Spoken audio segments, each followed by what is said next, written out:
One of the neat things about shooting this project in Edmonton is that Wat May was an Edmontonian.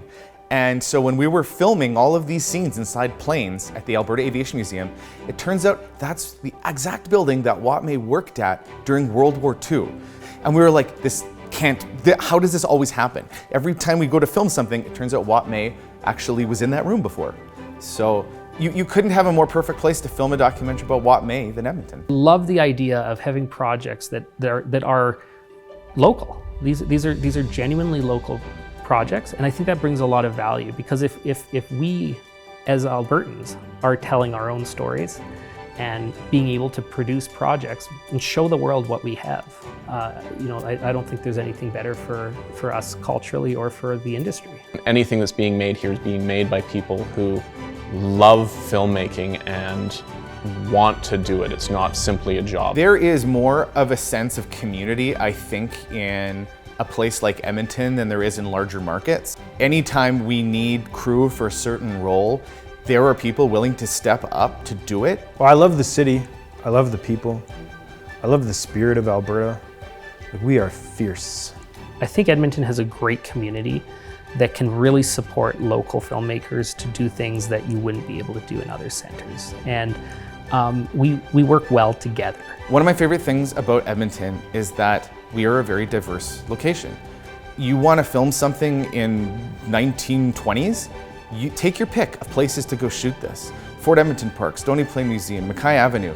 There are so many hidden gems in this community that are great locations to film period pieces. A lot of the historical locations that we filmed in are local attractions.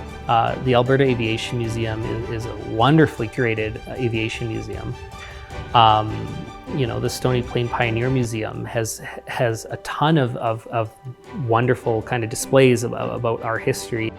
The biplane that we flew in, it's for hire, and you can go down and you can pay to go for a flight in it. Imagine being one of the world's most famous pilots in World War I, in the Arctic, saving communities, and only having vision in one eye, lying to doctors so that he could just keep doing what he did. That's crazy. It's literally the craziest story I've ever heard, and it happened in my city. Wat May's all around us, and I just want to help people remember that and realize that and think about the guy who, in many senses, helped create aviation as we know it.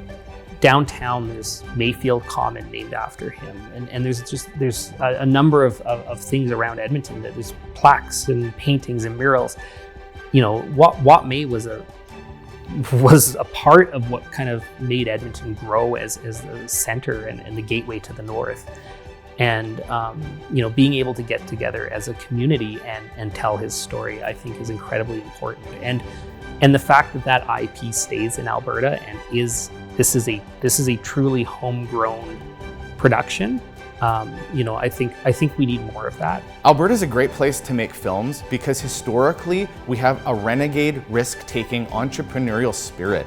That's what defines Alberta culturally, and I think it also defines us in some ways as artists. This guy was a hero, and he's from Edmonton. There's pride there. That's awesome. My name's Tom Robinson. I'm a writer and filmmaker. Keep Alberta rolling. I'm David Barron, and let's keep Alberta rolling. My name's John MacMillan. I'm a composer for film, television, and video games. Let's keep Alberta scoring. My name's Frederick Kroetsch, and let's keep Alberta rolling.